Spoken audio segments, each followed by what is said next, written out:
Dr. Scott Goldman. Yes! Doc, how's it going? It's going well. I hope I can live up to that introduction. Well, Doc, listen, I'm going to be honest. Had no clue you existed before yesterday, but then we started doing some research on you. And Mark Sanchez, do you know Mark Sanchez? And did you know he was going to potentially let the world know about the Goldman standard just yesterday on the show when talking about Justin Fields?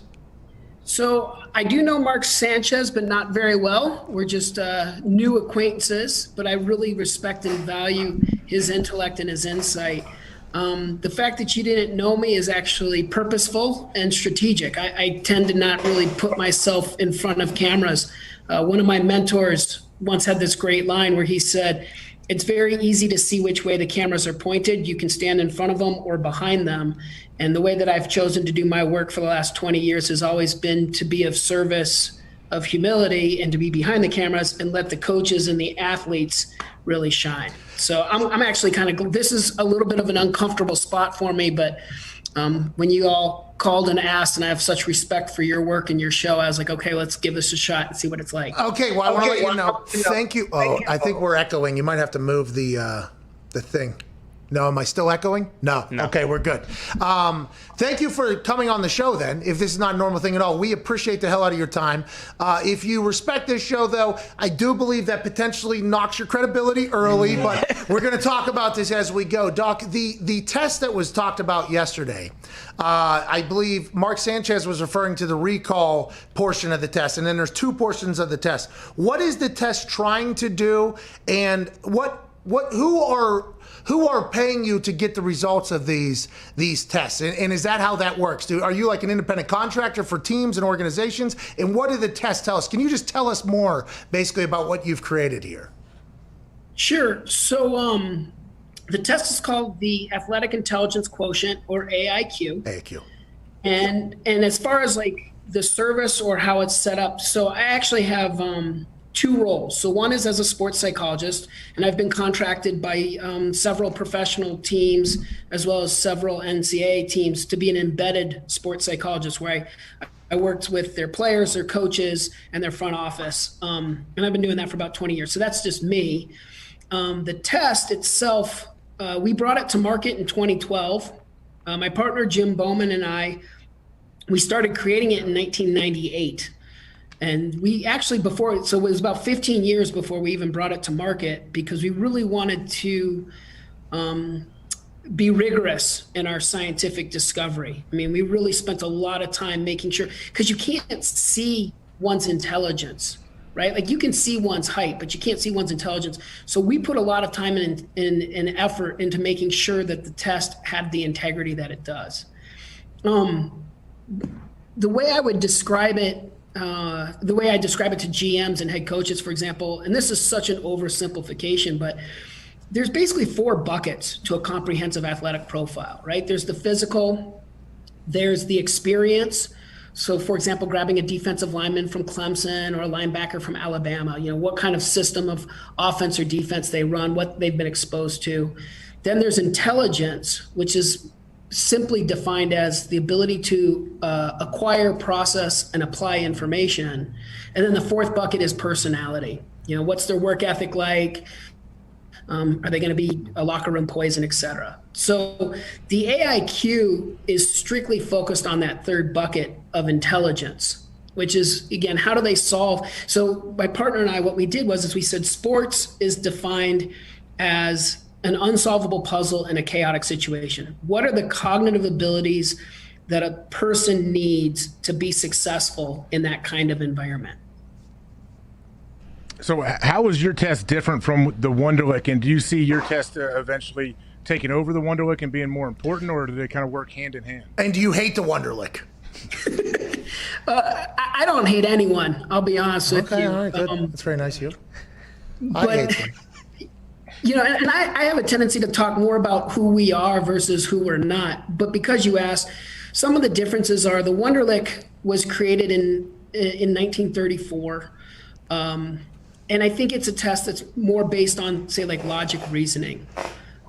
By contrast, so again, just to put some perspective, I have 2 PhDs. One's in clinical psychology, one's in school psychology. Hey, that's what. Okay. All right. It's a lot of work. A lot of work. We are proud of you for that. That's So, and that wasn't meant to be a flex. It's just 2 PhDs. Hey, 2 PhDs. 1 PhD. I'm nowhere near 1 PhD. I couldn't even imagine 2 of those things. Well, it's 2 for the price of 2 when it came to time and effort. But my partner has a PhD in school psychology, and so 3 PhDs. What we did was we took, it's called the Cattell-Horn-Carroll theory of intelligence, CHC theory. And that's the predominant theory of intelligence that's being used. So if you have children or you yourself were ever tested for a learning disability or giftedness, you were given an intelligence test that was based off the CHC theory. So we took something that was tried and true and the gold standard in intelligence testing, and then we looked at what was the most sport relevant. The other thing that we did that I think is fairly unique was I tapped the coaches that I worked with at Arizona and Michigan and with the NFL teams that I've worked for, and I asked them to help make some really good analysis and recommendations that aren't just sport specific, but also position specific. So going back to, say, talking about a quarterback, the idea here is, here's a cognitive ability like learning efficiency, the ability to download and recall the play. Now that's really valuable for a quarterback who might have to understand the entire playbook, as well as assign on the field teammates to their roles, or to identify the mic and then put everybody in position according to it. Similarly, it can also be used where, let's say, the defense disguises a coverage in the first quarter and it fools the quarterback. He can then recognize that same coverage in the fourth quarter and say, okay, you got me in the first quarter, but I can now remember that in the fourth. So we won't be fooled again. Yeah. Now, that is something that is tough to find. And if you find somebody who can do that, then I assume that would be a pretty vital piece of information. My question for you is not, hey, can you tell us everybody's scores? And I would never expect a doctor to do that. The fact that Mark Sanchez told us a couple of people's scores, we were actually pretty mind blown about to begin with. But once we heard that Justin Fields did well on this test, and you don't have to confirm nor deny that, but why wouldn't Justin Fields potentially want people to know that? Was is that him, or would that be the team? Like, how come we did not know that Justin Fields potentially has photographic memory? Is that what the test is proving? Whether or not, how come we're not really learning that, you think? Is it because your information is sought after by people that would not want the masses to know that information? Or do you think it's, like, what do you think it potentially is? You're asking a really good question, and all I can say is I don't know. I would ask those people. Again, one of the things is we've just never exploited the relationships that we've had with the teams that we work for, and we certainly don't exploit the relationships that we have with the players that are kind enough to engage in this process with us. So we just don't publicly disclose that stuff. I mean, I remember there was a Super Bowl where both teams were using the AIQ, and people were coming at me being like, oh, you should be tweeting about how this is an all AIQ Super Bowl and AIQ is, and I just said, look, you know what? I think if you do that, you're disrespecting the strength coach who worked his butt off to get them strong. Okay. You're like, and on down the line. Like, it's not just strength coach, it's the athletic trainer and the nutritionist and the position coach and the heck. Like, I was just like, this is their moment. Like, the fact that the two teams use the AIQ, valued the AIQ, continue to use the AIQ, that I'm just grateful for. Do you I guess check like scores that may have happened a couple years ago and then follow some of these players, whatever the sport may be, and do you see any correlation between high scores and levels of success that you can say this is a tangible result? And have you had to tweak the test because of that? Yeah, great questions. We have not had to tweak the test because, let me go back. We tweaked the test based off of the science, but that was before we brought it to market. Because we follow the American Psychological Association's ethical guidelines for test construction. I know that might sound kind of boring, but what it is it's saying, we just made sure that we were painting with a really fine brush. Now, going back to the question, and this is something that I'm real proud of and proud for the AIQ is we collected 5 years worth of data And we did perform some research that has been published in academic journals where we have found statistically significant correlation with on-field performance. Interceptions in defensive backs, rushing yards in running backs, regardless of when they were drafted. And so I think what's kind of cool, and other stuff too, like false starts in offensive linemen, defensive tackles for losses and sacks, career approximate value, which kind of talks about their impact to their team.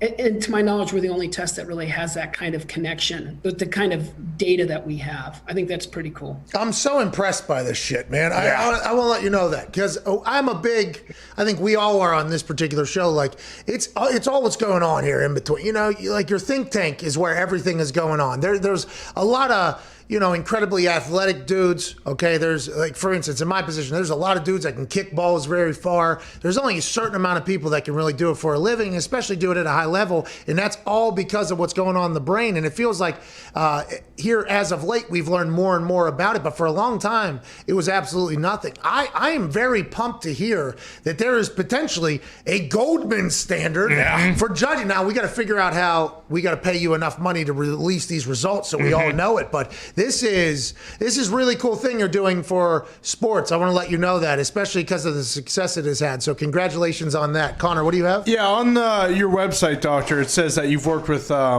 players from 5 of the major sports. Have you tried to get into different sports like Australian football? Oh, yeah. Or like, does it even affect those type of sports similar to like golf? Like, does that test even tell you anything about golfers or no?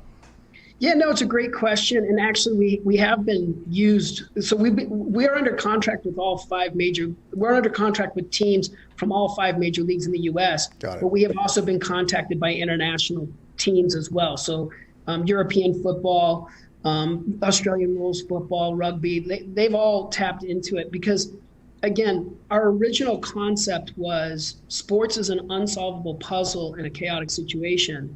So even when we were originally creating the test, we looked at firefighters, police officers, first responders, military. Like it was, you know, again, imagine, just to use a non-sport related example, you kick a door down and you quickly got to examine the room. Where are the threats? Where are the dangers? Where are the key landmarks so I don't get lost? Who needs help? All of those kinds of things. Like that's a cognitive ability that's very similar to, you know, whether it's an outside midfielder for a European football team or a center fielder in baseball or a quarterback in football, they still all have to kind of scan the field and know where key points of information are.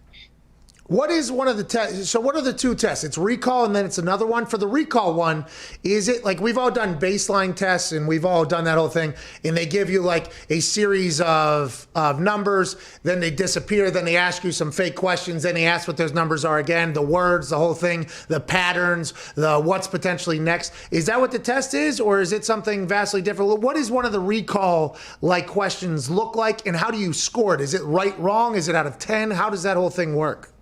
Yeah, so, God, great question. So, Thank you. The pretty good show. It's actually, this is what you do for a living? Yeah. And you had respect for it, which early I was like, well, I mean, kind of turned me off. But yeah, since then, I feel like I am very, very intrigued by everything you've created here. So I appreciate you. Yeah, no problem. So we have 4 broad abilities and 10 narrow abilities. So there's actually 14 points of data that we talk about when going through a report. So even though I talked about those statistically significant correlations to on-field performance, really the intention of the test was to be a descriptor, not a predictor. And what I mean by that was we're trying to help teams and players and coaches answer the question, how do they do it? Not can they do it or why they do it. Why is more personality? Can is more of a front office decision. We're just saying, all right, we know this guy is good. How does he do it? And so going underneath that umbrella of cognitive ability, we look at things like visual spatial processing, the ability to scan the field and look for important details. We look at things like reaction time and also the ways to inhibit a response. So for example, a baseball coach once gave me this. He said the secret to hitting isn't swinging at a 95-mile-per-hour fastball. The secret to hitting is not swinging at an 85-mile-per-hour curve. So inhibiting a reaction is pretty valuable too. So we measure stuff like that. Decision making is about making quick and accurate decisions. And then the learning efficiency one, which you've kind of dialed into, is the ability to download and recall information later. Okay, so when I'm sitting at a bar when they back open, and there's that game, the touchscreen game, where it's like find the little things hidden in the picture, that's getting the whole field, you know what I mean? It's seeing the little details there, you know what I mean? Is that like an umbrella is back there in the side, you know what I mean? Okay, I can't wait to take the Goldman one time. You will, and just like what a great capture. That's what a lot of the tests look like. Like a lot of the items and stuff. It's a lot more of playing games like Tetris, not to date myself, but and the one that you talked about at the bar. And what we have found is the players really evaluate and appreciate that. Like they're like, oh, thank God this isn't asking me like dogs or cats. Yeah, and the other part that I think is worth noting is when my partner Jim and I, when we created it, we were real mindful to make sure that it was robust to socioeconomic status, race, religion, country of origin. Like we eliminated a lot of those biases. Like for example, the top 10 scorers in this year's draft are all minorities. Or no, sorry, let me be more clear. 8 of the top 10 scorers are minorities this year. And that's been consistent, fits with our entire database. Like it's just one of those things where, so I grew up in Albuquerque, New Mexico, and on some forms of intelligence tests, they'll ask a question like, what is a schooner? Well, I don't know. I'm from New Mexico. It's a desert. Schooner's a boat. So we eliminated stuff like that. It looks a lot more like you were talking about the bar games where it's looking for information in a crowded field, or it might be navigating something through space with obstacles in it and stuff like that. Hey, Doc, I might be wrong here. And I love that what I was imagining your test being was your actual test, because when I've taken tests like this in the past, I've thought to myself, oh, this is a more boring version of this game, basically. This is a more boring version of this, because whenever it's those types of things, you get to compete. So there's like an actual, especially if you're talking about competitors, there's like, okay, here we go. This game is not going to beat me. So now we got like that whole thought of this whole thing. Quick question though, do you see a correlation? And this has just been my personal thing. As somebody who has had to have some pressure-packed moments, I've succeeded in some, failed in others. I believe that a person can only handle the amount of like pressure moments that they're given. For instance, a kid who's potentially at a house party, all right, and there's 1 cup left in beer pong. All right, he's got the thing, and the entire house is staring in the middle of a party at this dude. Okay, I feel, or lady, whoever. By the way, I've been wiped off the table by some assassin ladies on the goddamn beer pong thing. But I feel like the ability to handle the pressure in that moment, I don't know how much bigger it could potentially get for you. Like I understand the results are potentially magnified if it is in a beer pong game versus like a Super Bowl or something like that. But is there a way to find out, aside from like the quick reaction, how somebody will handle a big moment or how somebody will handle their life potentially being on the line for decisions? Is there a way to figure that out other than a potential beer pong game with a lot of people in the house? I like the fact that we're talking about a range of performance from beer pong to Super Bowl. I feel like there's kind of my life. I mean, maybe those gaps aren't as big as we all think, right? So here's how I go back to that. And something that I just believe to be true as a sports psychologist, I think human behavior is incredibly complicated. I think human interaction, relationships is even more complicated, and performance is based off of all of that. So going back to that 4 buckets that we described earlier. So, and let's just use your specific example of beer pong. You've got the physical ability, right? Like, do I have the muscles and the strength to hurl a ping pong across the table into the cup? That's the physical abilities. Do I have the visual acuity? Like, do I need corrective lenses? Does my eyes have the ability to see the cup clearly? How hampered are my physical coordinations from whatever round of pong this is? So that's the first bucket.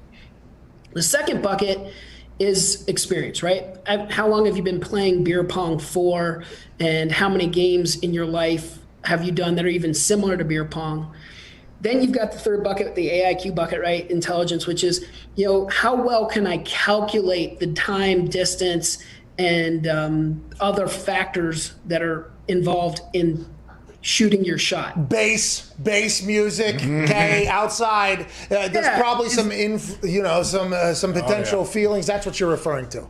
Well, and maybe there's also some other element of distraction, like a person of interest in the corner of your eye. Maybe a Cameron crazies too. I mean, all that stuff. Yeah, the curtain of death. I mean, I don't know how competitive the ping pong, beer pong game is. Okay. But then you've got the final bucket, that personality bucket, where you're talking about the pressure of the moment. Now, the AIQ does not test personality. And there's a purposeful reason for that. Personality is really hard to test. And if you think you can capture that, I think that's misleading. And I'll tell you why. If we could identify personality, we could get rid of terrorisms, we could get rid of murders. Like, think about way more impactful things if we could figure, I mean, that's like almost like Minority Report stuff. So here's what we know about personality. It's not a genetically stable trait like intelligence. It fluctuates. Who you are when you're 18 is different than who you are when you're 25. Similarly, personality can be influenced by life-changing events, like having your child be born or becoming a millionaire from being selected in the first 3 rounds of the draft. So situations, and then the other part about personality tests in general is they're based off really a self-report. How much am I willing to be honest with you about how I describe my own sense of psyche?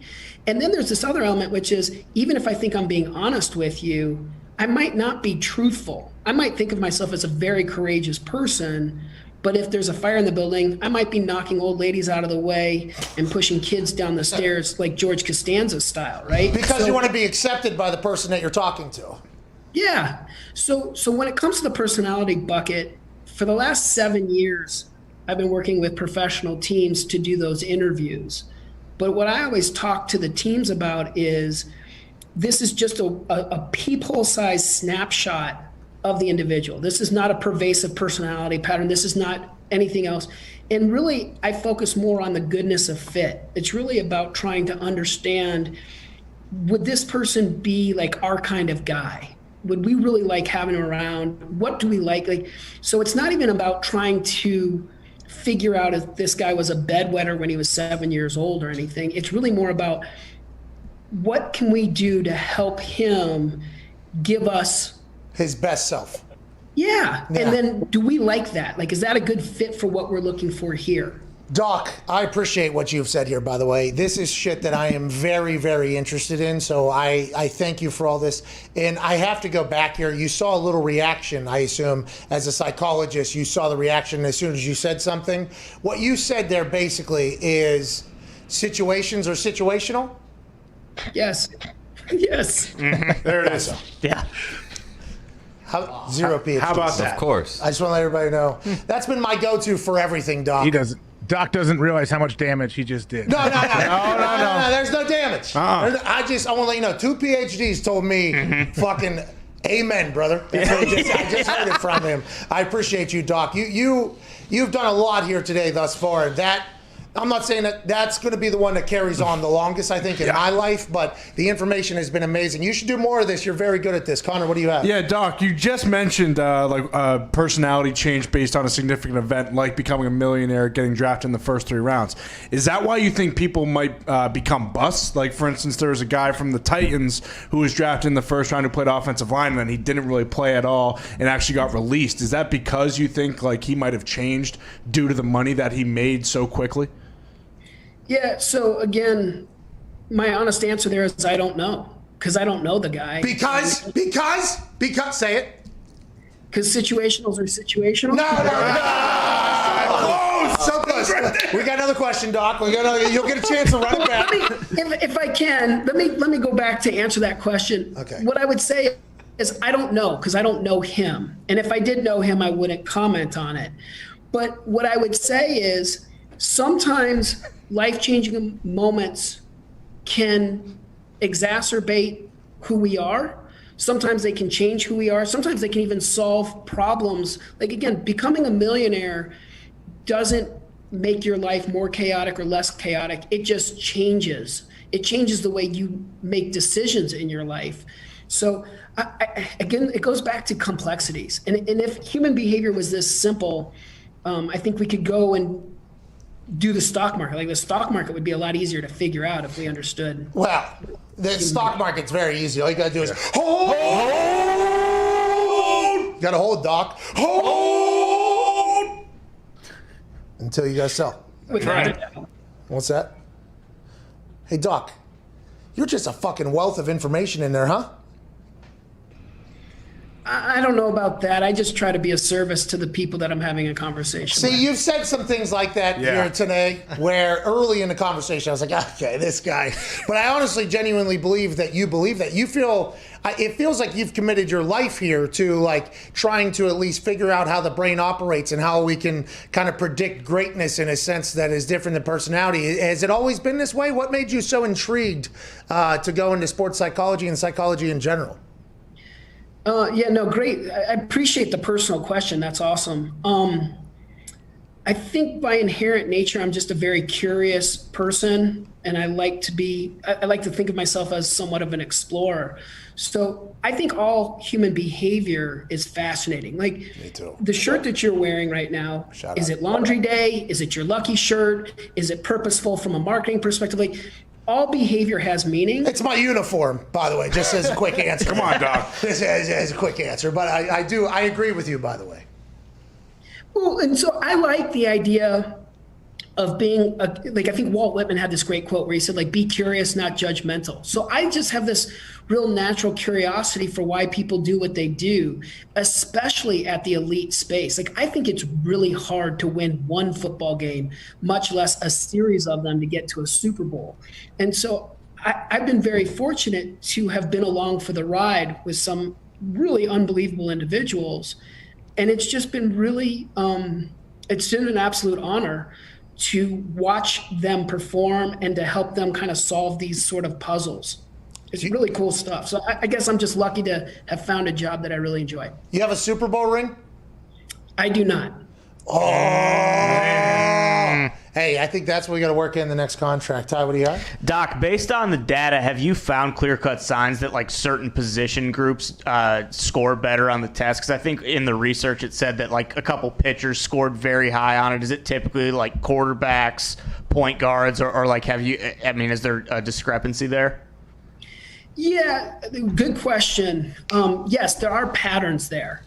But it also becomes kind of an interesting chicken and the egg kind of question, right? Because the task demand of a tight end is a lot more complicated than the task demand of a wide receiver. So one of the questions to really ask is, are people with higher cognitive abilities being drawn towards the challenging positions, or are the challenging positions weeding out people with lesser cognitive abilities? But yes, we do see some patterns where some position groups score higher. Chicken egg, by the way, that was evolution? I think so. Yeah, I think so too. I think it was another bird that did give the eggs, and then those eggs created the chicken. So I don't think it is chicken or the egg. I think it's a whole nother fucking existence. So that's you know what I mean? But it is a great metaphor. I've thought about that one pretty in-depthly. That one's out of my area of expertise. I'll punt to the group on that one. Oh, I heard you say punt there too. Hey, Nice. That's actually right here. That's right here on the shirt that you were just talking about. There's a punt right there. A little bit of a sag, not as flexible as I once was, but that ball was bombed. Oh, yeah. Connor, what do you have? Yeah, Doc, if you had to like estimate what the top tier guys would get, like what would Michael Jordan get? What would Tom Brady get? What would a guy like John Jones get, who's in a UFC fight and it's just him? Like, what would those type of scores would you estimate? And what are the scores out of? Because we heard yesterday potential scores, not from you. You don't have to confirm it. That would be very fucked up of you, and I don't even know if that's HIPAA or not because it's a brain, but we get it. But we heard like over 100 is a good score. And then we looked online, and some people scored like a 138 or something like that. How are the scores created, and how did you get the points, and what is a good score? Okay, so there's a lot to unpack there. Let me kind of fold back. First of all, let's start with punters, and I'm going to give you some love, Pat. Thank you. Like, I think one thing that's really unique about punters is you have to fully extend in a very vulnerable position without flinching. I think there is something really incredible about the skill set and the psychological makeup of a punter, because I don't think people realize how hard that is. Like, most people just think, oh, this is just an automated rep activity. which, going back to like your beer pong example, you can do a lot of things with 10,000 hours of mastery, but it's hard to do those things where you put yourself in an at-risk injury type scenario without flinching. Gymnasts, same thing. Like, our brains are not wired to be upside down. And when you see a gymnast do those kinds of things on a regular basis, like, that's incredible. So I'm just going to give you some love as a hunter. By the way, I never thought of that. I want to let you know I never thought of that. Really like what you're bringing to me today. Really like what you're, you know what I mean? Basically, I should squirrel suit. Yeah, you should. I'm a squirrel suit guy, I do believe, but I appreciate what you're doing. Now, I apologize. The other question about the scores and everything like that. Yeah. So what's interesting about intelligence is there's kind of like no ceiling, because you can kind of like outperform a test. You can actually, so for example, let's say there's 10 items and you get all 10 items correct. What that tells us is the test didn't capture your true ability, because maybe you would have gotten 14 out of 14 right, or 20 out of 20 right. So there is a ceiling to a test, but there's not necessarily a ceiling to intelligence. Now, going back to the scores themselves, we did follow the same code that the Stanford Binet, Woodcock Johnson, the Wechsler scales, like, they all kind of follow a similar kind of scoring system, which is 100 is average, and then there's a standard deviation of 15 points in either direction. So if you score a 115 or higher, that's statistically significant. If you score a 130 or higher, that's like, by definition, giftedness or genius level kind of stuff. Similarly, on the other side of it, 85 or lower is statistically significantly weak, and 70 is statistically significantly really weak. Okay. Billy Tubes. Doc, with so many people from so many different walks of life taking this test, is it the same test every single time, or do NFL players take a different test than any of the other sports or athletes? Another really good question. Attaboy, Tubes! Let's not do this, by the way. Tube, that's maybe first question I've ever heard from Tubes in this show. He was very excited. You had the boys buzzing this morning when you were coming on the show, by the way. Well, I appreciate that. I would have him ask more questions, because that was a good one. So green light him. Listen, you can't tell that guy do anything. Well, yeah, you don't know him, Doc. His personality is way different from the intelligence. Yeah, well, you can't judge a personality, which we did learn in this entire thing. You can only kind of see a thing, but listen, Bill does whatever the hell he wants back there, Doc. There ain't nothing I could do. So to answer the question, the test is uniform. It's a one test thing. So it's not something where it changes per player, per person, per year, anything like. It really is meant to be a standardized test, and that's what we created. Doc, have you taken the test, or is that some kind of weird ethics thing? You don't get high off your own supply. Wow. I have taken the test myself. And but mostly to make sure that, like, testing it and the development of it and the creating of it is, but it wasn't about just seeing what my own performance would be on it. And just for again, going back to the test is not meant to be the answer. It's just meant to contribute so that teams make a more well-informed decision. So, like, for example, I would never draft me to play defensive back in the NFL, even if I scored really high on this thing. Like, those other three buckets are significantly missing. Hey, Doc, no shit, Doc. Did you do well on that or no? You did well on it? I assume you did. Yeah, I did fine. I mean, I was okay. 130 plus, 70 below, 130 plus? Like I said, we don't really publicly talk about it.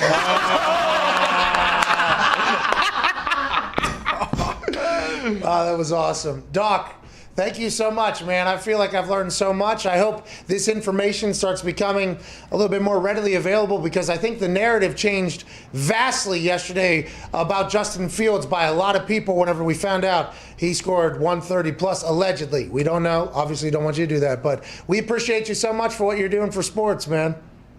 I really enjoyed the time and the conversation. Y'all have asked some great questions, and if there's an opportunity that you'd like me to further the conversation on this subject matter or anything else, I'd be comfortable doing it again. You got it. Ladies and gentlemen, Dr. Scott Goldman. Yeah!